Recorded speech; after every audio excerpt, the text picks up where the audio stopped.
Hello प्यारे दोस्तों, मैं आकाश स्वागत करता हूं आप सबका आपके अपने परिवार रामचंद एसएससी क्लासेस में। दोस्तों, आज हम मूल विधि और संविधान के टॉप 15 क्वेश्चन लेके आए हैं जिसको कि हम देखेंगे। तो दोस्तों चलिए हम बिना देरी के शुरू करते हैं। आज का अपना क्वेश्चन नंबर फर्स्ट कह रहा है कि बताइए भारत की राज्य नीति के निर्देश सिद्धांतों के संदर्भ में निम्नलिखित में कौन सा सही है। तो दोस्तों सबसे पहले तो हमको पता है कि जो राज्य के नीति निर्देशक सिद्धांत होते हैं वो दोस्तों आर्टिकल कितने आर्टिकल 36 से लेके 51 तक दिए हुए हैं। कितने आर्टिकल 36 से लेके 51 तक दिए हुए हैं। फिर हमसे कह रहा है ए में कह रहा है कि ये सिद्धांत समाजवादी विचारधारा पर आधारित होते हैं। तो दोस्तों इसका उद्देश्य ये होता है कल्याणकारी राज्य की स्थापना करना, सामाजिक लोकतंत्र की रचना करना। तो यानी कि हमारा ऑप्शन ए बिल्कुल करेक्ट हो जाएगा। दूसरे में कह रहा है कि इनमें जनमत का सार निहित है और इनका उद्देश्य जनता की इच्छाओं को प्रतिफलित करना है। जैसा कि मैंने दोस्तों बताया कि इसमें सामूहिक रूप से सामाजिक लोकतंत्र की रचना करना और जनमत की मतलब इच्छाओं को प्रतिफलित करना है। तो इस तरह से हमारे ए और बी दोनों सही हो जाएंगे, यानी कि ऑप्शन नंबर सी हम लोगों को बिल्कुल करेक्ट हो जाएगा। ठीक है ना, ए और बी दोनों। चलिए दोस्तों देखते हैं अपना क्वेश्चन नंबर सेकंड हम लोगों को क्या कह रहा है। कह रहा है कि बताइए भारतीय संविधान लागू होने से पहले भारतीय संविधान लागू होने से पहले भारत का प्रशासन मूल रूप से किस दस्तावेज के अनुसार होता था। यानी कि जब भारतीय संविधान 26 जनवरी 1950 को लागू हुआ उससे पहले भारत में जो प्रशासन चलता था वो किस दस्तावेज के अनुसार होता था। ए नंबर ऑप्शन हम लोगों से कह रहा है भारतीय स्वतंत्रता अधिनियम 1947। बी नंबर ऑप्शन दे रहा है भारतीय सरकार अधिनियम 1935। सी नंबर ऑप्शन दे रहा है भारत सरकार अधिनियम 1919। डी नंबर ऑप्शन दे रहा है east India stock dividend redemption act 1873। तो दोस्तों भारतीय संविधान लागू होने से पहले हम लोगों का जो प्रशासन था वो भारत सरकार अधिनियम 1935 के द्वारा चलता था। यानी कि हम लोगों का ऑप्शन नंबर बी बिल्कुल राइट हो जाएगा। ठीक है ना, ऑप्शन नंबर बी हम लोगों को बिल्कुल राइट हो जाएगा। ठीक है दोस्तों, चलिए अपना देखते हैं question number next. Question number third कह रहा है कि बताइए भारतीय दंड संहिता के अनुसार इनमें से किन अपराधों के लिए मृत्युदंड दिया जा सकता है। मृत्युदंड दिया जा सकता है हमसे कह रहा है ए नंबर ऑप्शन में कि धारा 121 भारत सरकार के विरुद्ध युद्ध की घोषणा। तो दोस्तों हमको पता है कि अगर धारा 121 भारत सरकार के विरुद्ध युद्ध की घोषणा कोई करता है या युद्ध करने का प्रयत्न करता है या दुष्प्रेरण करता है तो उसको मृत्युदंड के साथ साथ और क्या दोस्तों, आजीवन कारावास। क्या आजीवन कारावास, आजीवन कारावास भी दोस्तों मिलता है, प्लस आर्थिक दंड भी दिया जाता है। प्लस आर्थिक दंड कौन सा दोस्तों, प्लस आर्थिक दंड भी दिया जाता है। तो हमारा ऑप्शन नंबर ए यानी कि धारा 121 भारत सरकार के विरुद्ध युद्ध की घोषणा, इसमें आजीवन कारावास, आर्थिक दंड और मृत्युदंड दिया जा सकता है। धारा 364 ए यानी कि ये कह रहा है फिरौती के लिए अपहरण, यानी कि कोई अगर किडनैपिंग करता है और उससे रुपए वसूलता है तो उसमें भी आजीवन कारावास और मृत्युदंड दोनों,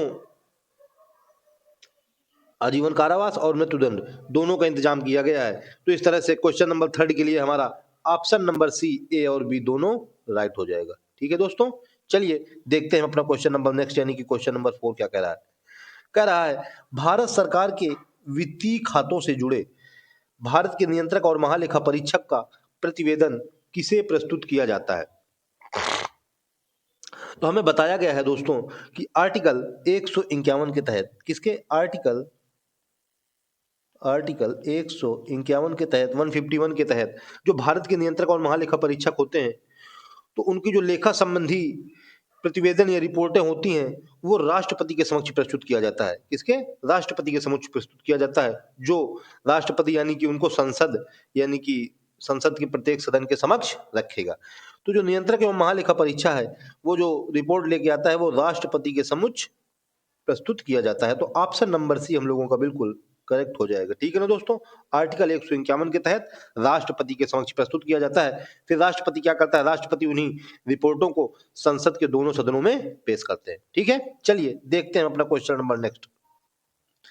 कह रहा है कि सूचना का अधिकार अधिनियम के प्रावधानों के अनुसार प्रथम अपीलीय प्राधिकारी से संतोषजनक उत्तर न मिलने पर कितने दिनों के भीतर कोई व्यक्ति मुख्य सूचना आयुक्त के पास अपील दर्ज करा सकता है। ऑप्शन ए दे रहा है 30 दिन, ऑप्शन बी दे रहा है 45 दिन, ऑप्शन सी दे रहा है 90 दिन, ऑप्शन डी दे रहा है 60 दिन। तो दोस्तों हमें पता है कि हमारा आरटीआई एक्ट, पहले तो हमें ये बताइए कि आरटीआई एक्ट आया कब था। आरटीआई एक्ट आया था दोस्तों 2005 में, ठीक है ना। आरटीआई एक्ट 2005 में आया था और हमसे कह रहा है कि प्रथम अपीलीय अधिकारी से अगर संतोषजनक उत्तर ना मिले तो हमें 90 दिनों के भीतर, कितने, ऑप्शन नंबर सी, 90 दिन के भीतर मुख्य सूचना आयुक्त के पास अपील दर्ज करा सकते हैं, ठीक है।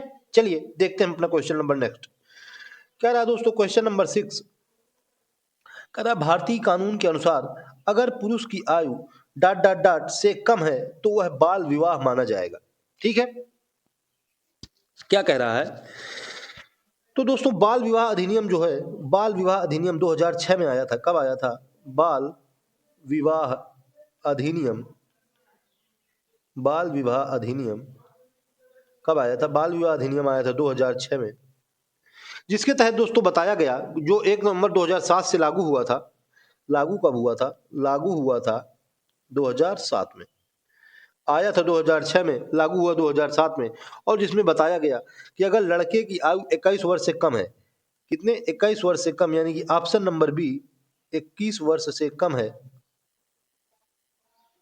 या लड़की की आयु जो है वो 18 वर्ष से कम है, तो ऐसे विवाह को बाल विवाह माना जाएगा, ठीक है। यानी कि बाल विवाह निषेध अधिनियम 2006 द्वारा प्रतिबंधित किया जाएगा। तो इस तरह से हमारा ऑप्शन नंबर बी हम लोगों का बिल्कुल करेक्ट हो जाएगा, ठीक है। तो बाल विवाह अधिनियम 2006 में आया, लागू हुआ 2007 में, और उसमें बताया गया कि पुरुष की आयु 21 वर्ष और महिला की आयु 18 वर्ष से कम नहीं होनी चाहिए, ठीक है। चलिए देखते हैं अपना क्वेश्चन नंबर नेक्स्ट क्या कह रहा है।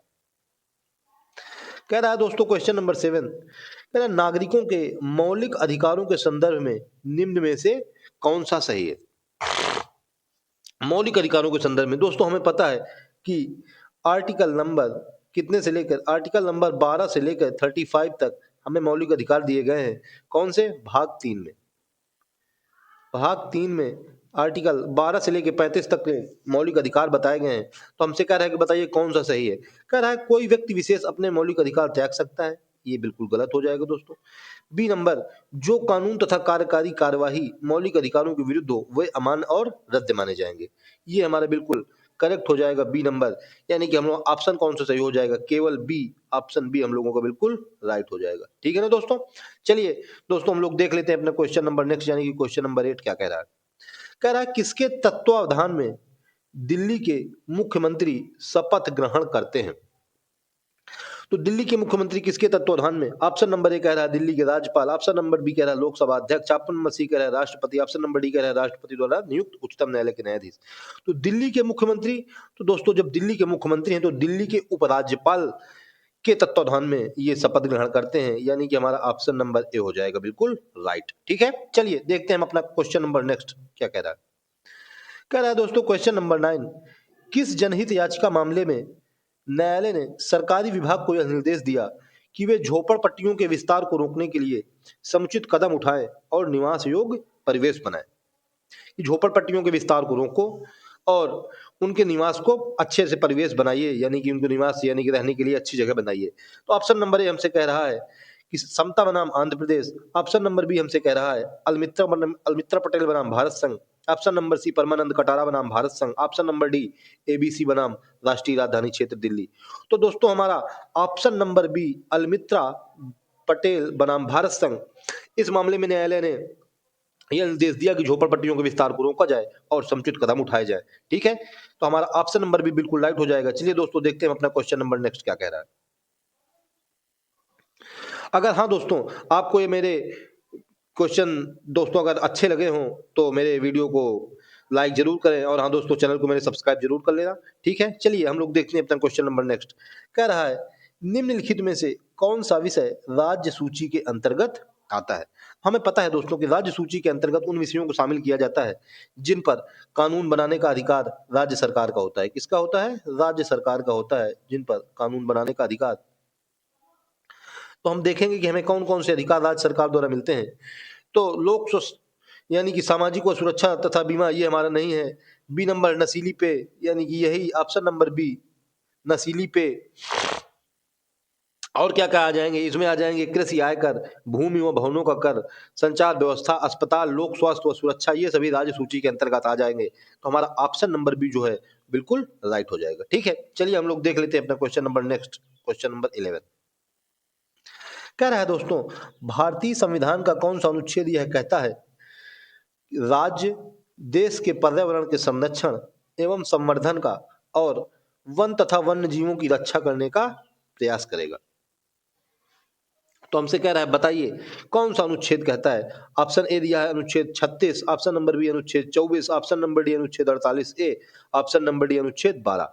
तो दोस्तों हमें पता है कि अनुच्छेद 48 ए ऑप्शन नंबर सी हम लोगों को बिल्कुल करेक्ट हो जाएगा, जिसमें कहा गया है कि राज्य पर्यावरण का संरक्षण करेगा तथा वन या वन्य जीवों की रक्षा करेगा। यह जो अनुच्छेद है दोस्तों, यह 42वें संविधान संशोधन, 42वें कॉन्स्टिट्यूशन अमेंडमेंट के द्वारा 1976 में जोड़ा गया था। ठीक है, ये जो दोस्तों हमारा आर्टिकल 36 है, इसमें राज्य की परिभाषा दी गई है। आर्टिकल 36 में किसमें? राज्य की परिभाषा दी गई है। अनुच्छेद 12 में दोस्तों राज्य की व्यापक परिभाषा दी गई है, इसमें भी दी गई है राज्य की व्यापक परिभाषा। अनुच्छेद 24 में कारखानों आदमी बालक के नियोजन का प्रतिरोध किया गया है। ठीक है, तो दोस्तों इस तरह से ये थे मेरे आज के टॉप 11 क्वेश्चंस, जो कि मुझको उम्मीद है कि आप लोगों को जरूर पसंद आए होंगे दोस्तों। तो दोस्तों आप लोगों का मेरे वीडियो पसंद आया हो तो मेरे चैनल को सब्सक्राइब जरूर करें और हाँ बेल आइकन को भी प्रेस कर लें, जिससे कि आप लोगों को टाइम टू टाइम नोटिफिकेशन मिलता रहे। तो दोस्तों आज की वीडियो में इतना ही, मिलते हैं नेक्स्ट वीडियो में, तब तक के लिए जय हिंद, जय श्री राम।